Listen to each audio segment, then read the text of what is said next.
زکوٰۃ فطرہ کی اہمیت کیا ہے؟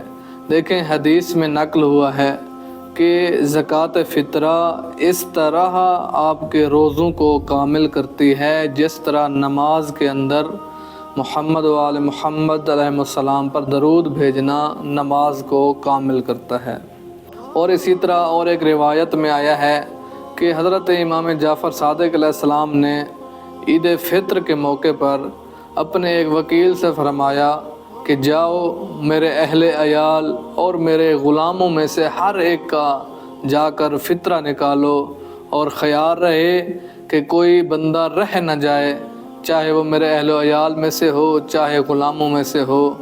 کیونکہ اگر کوئی رہ گیا تو مجھے اس کے اٹھائے جانے کا خوف ہے۔ تو سوال کیا گیا، یا ابن رسول اللہ، یہ اٹھائے جانے سے کیا مراد ہے؟ تو آپ نے فرمایا، اٹھائے جانے سے مراد ہے کہ موت، کہ اگر آپ نے اس کا فطرہ ادا نہ کیا، اگر وہ رہ گیا، ہو سکتا ہے اس پر موت واقع ہو جائے۔